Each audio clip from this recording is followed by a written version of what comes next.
নমস্কার, আমার গোপু সোনা চ্যানেলে আপনাদের স্বাগত। আর আপনাদের কোটি কোটি প্রণাম। গোপু সোনার ভক্তদেরও আমার কোটি কোটি প্রণাম। নমস্কার। আমি দিল্লিতে ডাক্তার দেখাতে গেছিলাম, সেখান থেকে গতকাল এসে আমার গোপুর ঘরটা এত নোংরা হয়ে গেছে, তাই ঝাড়ু পোছা লাগাচ্ছি, কোনো মতে একটু করছি, তারপরে আবার পরে আমি ভালো করে করব আর কি। কারণ এসছি তো অনেকটা কষ্ট হয়ে গেছে, এমনি আমার শরীরটা অসুস্থ, তাই কোনো মতে করে গোপুর সেবাটা দিয়ে দেবো। তারপরে পরে আবার ভালো করে পরিষ্কার করব ঘরটা, কারণ আমার গপু তো পরিষ্কার পরিচ্ছন্ন জায়গায় থাকতে ভালোবাসে, নোংরা জায়গায় গপু কখনোই পছন্দ করে না। তাই কি করব, আমিও শরীরটা ভালো না, তাই আপাতত কিছুটা করে আমি গপুর সেবাটা দিয়ে দিচ্ছি। গপুরও কষ্ট হয়ে গেছে, গপুকে তো আমি সঙ্গে নিয়েই গেছিলাম দিল্লি থেকে আমি বৃন্দাবন গেছিলাম, সেখানেও গপুকে নিয়ে গেছিলাম। তারপরে অনেকটা ঘুরলাম, তাও সবটা দেখতে পারিনি, আবার আশা আছে আবার যাব বাকিটুকু দেখতে। আমার গোপু সোনার খুব ভালো লেগেছে ওখানে, যে রাধাকুণ্ডে চান করেছি, তারপরে অনেক কিছুই করেছি, যমুনায় ওপারে যে বোটিং করেছি, মানে নদীতে, তারপরে ওপারে যে একটু ঘুরেছি, সব কিছুই করেছি, কিন্তু সবটুকু দেখতে পারিনি, কারণ শরীর ভালো না। তার দুদিনে আর কত হয়, দুদিনে ছিলাম, যাদের সঙ্গে গেছিলাম তাদের আবার কাজকর্ম সবারই তো আছে, এই জন্যে আর খুব বেশি ঘুরতে পারিনি। সপ্তাহখানেক থাকলে হয়তো ভালো করে দেখতে পারতাম। তাই আশা আছে, যে আমার একটা মনের ইচ্ছা আছে, সেই কামনাটা করে আমি গেছিলাম। যদি সেই কামনাটা আমার পূর্ণ হয়, গপুর কাছে আমার কোটি কোটি প্রণাম। আর সেই আশা যদি পূরণ করে, তবে আমি আবার যাব, যে আমি তখন কদিন বেশি করে থেকে আমি সব জায়গা ঘুরে দেখে আসব। তাই আপনাদের বলছি, সবাই যাবেন। হয়তো আপনারা অনেকবারই গেছেন, আমি প্রথমবার গেলাম। আমি আগে একবার যাওয়ার সুযোগ হয়েছিল, কিন্তু তখন শরীরটা আরও অনেক বেশি খারাপ ছিল, তাই যেতে পারিনি। আমার শরীরটা বেশিরভাগ টাইমই খারাপ থাকে, তাই আমি কোথাও ঘুরতে পারি না।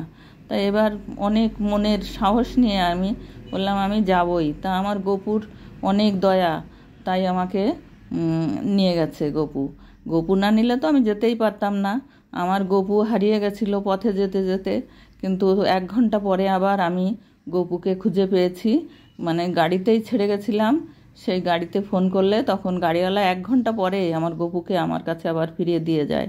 না হলে তো আমি তো কান্না করতে, মানে মানে কি বলবো আর, আমার এত কান্না পাচ্ছিল, আমি কাঁদছি বসে বসে। তারপরে দেখি হঠাৎ করে সেই গাড়িওয়ালা এসে আবার ফোন করেছে যে নিয়ে যাও তোমাদের গপু। তারপরে আমাদের গপু যেয়ে আমার নাতি যেয়ে নিয়ে আসে। তাই বলছি যে আমার সত্যি আমার গপু মানে ভগবান না হলে কি করে আমার কাছে আবার মানে ফিরে এসছে। আমি মানে কি বলবো, আমি না হলে তো আমি যেতামই না। আমি বলছি আমার গপুকে না পেলে আমি কি জন্যে যাব বৃন্দাবন, আমি তাহলে বৃন্দাবন যাবই না, এখান থেকেই আমি ফিরে যাব। তা আমার গপু মানে অনেক, মানে গপুর আমার প্রতি ভালোবাসা, তাই আমার গপু আমার কাছে আবার ফিরে এসছে। আমার না হলে আমি তো কি বলবো। আর গপুর বাবাও আমাকে খুব বকতো, তাই শুনেই অনেক কী করেছে যে তুমি কি করে এত অবহেলা করলে। আমি বলছি আমার ভুল না, ওটা মানে ভুল হয়ে গেছে, জানি না কী লীলা ছিল, কি খেলা ছিল, যে এটা দেখালো আমাকে যে দেখো ভগবান আছে কি না। তাই সত্যি ভগবান আছে, না হলে এরকম হতে পারেই না যে 1 ঘন্টা পরে আমি দিল্লির মতো জায়গায় আবার গপুকে আমার কাছে নিজেই মানে ফিরে এসছে।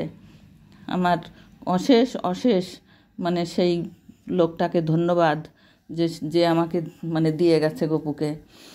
তাই বলছি যে সবাই গপুকে মানে ভগবানের ভক্তি করবেন, দেখবেন সবার মনের কামনা বাসনা পূর্ণ করবে। আমার গপু সেদিনই আমি রাধাকুণ্ডে চান করে একটা মনোকামনা পূর্ণ ছিল, সেটা মানে জলের থেকে উঠেই আমি সেই খবরটা পেলাম। আর আমি আবার বলছি, আমার গপু তুমি আমার সেই কামনাটা পূর্ণ করো, আমি আবার যাব বৃন্দাবন, না হলে আমার সব কিছুই বৃথা হয়ে যাবে। তাই তুমি, তোমার কাছে আমার কোটি কোটি প্রণাম, কোটি কোটি অনুরোধ, তুমি আমার ইচ্ছাটা পূরণ করো। আমার সেই ইচ্ছা, মনের যে বাসনা, সেটা যেন পূরণ হয়। আমি তোমাকে নিয়ে আবার বৃন্দাবনে যাব। তাহলে তুমি আমি তো তোমাকে সন্তানের মতো দেখি, ভগবানের মতো দেখি, আবার সন্তানের মতো দেখি। আমার দুটো ছেলে, এখন তুমি আমার একটা ছেলে। আমি বলি সবাইকে আমার 3টে ছেলে, আমার গপুও একটা ছেলে, আর আমার 2টো ছেলে। আমার মেয়ে নেই, আমার 3টেই ছেলে। তাই আমার গপুর ভাইদের যেন ভালো রাখে, সবাইকে ভালো রাখে যেন গপু। তোমার ভক্তদেরও ভালো রেখো, আমার এই কামনা। আমি সবাইকে ভালো রাখার জন্য অনুরোধ করছি, কামনা করছি তোমার কাছে। অনুরোধ তো না, কামনা করছি আমি, যে তুমি সবাইকে ভালো রেখো, তোমার যত ভক্ত আছে সবাইকে তুমি ভালো রেখো। আর আমার ভিডিওটা দেখতে বলো, লাইক সাবস্ক্রাইব করতে বলো।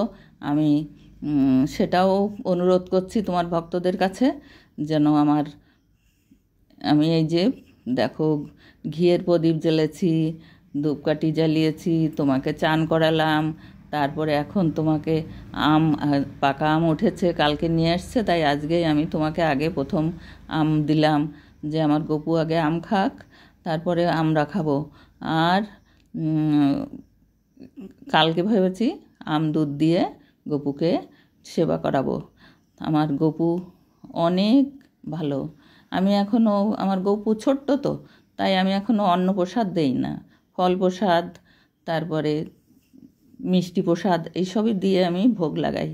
তাই আপনারা হয়তো ভাবেন যে আমি অন্নপ্রসাদ কেন দেই না। আমি ভাবছি দেব।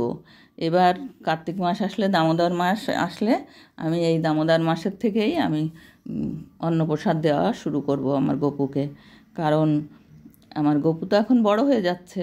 আমার এই গপু এবার 1 বছর হয়ে যাবে আর কি, কার্তিক মাস আসলে।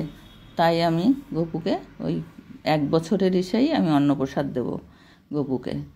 আমরা দামোদর মাসটা পালন করি, আমাদের এখানে অনেক মহিলারা আছে, সেখানে আমরা সবাই মিলে একসঙ্গে সেটা গান বাজনা সব কিছু হয় সারা মাস। তারপরে লাস্ট দিনও গান বাজনা হয়, আর সবাইকে আমরা অন্ন ভোজন করাই। তাই হরে কৃষ্ণ কৃষ্ণ কৃষ্ণ হরে হরে, হরে রাম রাম রাম হরে হরে, হরে কৃষ্ণ কৃষ্ণ কৃষ্ণ হরে হরে, হরে রাম রাম রাম হরে হরে। আপনারা আমার ভিডিওটা দেখবেন, আমার অনুরোধ রইল। আর সবাই ভালো থাকবেন, আমার জন্য একটু কামনা করবেন, আমার সন্তানদের জন্য কামনা করবেন।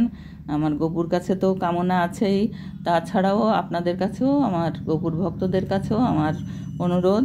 আবার আমি কালকে আবার একটা ভিডিও বানাবো। আমি মাঝখানে বড় ভিডিওগুলো বানানো ছেড়ে দিয়েছিলাম, কারণ আমি বাড়িতে ছিলাম না, তাই আবার এসছি। এখন আবার বানাবো, আমার গপুর সেবা করাবো, সেই সব দিয়ে চান করানো, সব কিছু। এটাই আমার আর কাজ, আর কি কাজ। নমস্কার।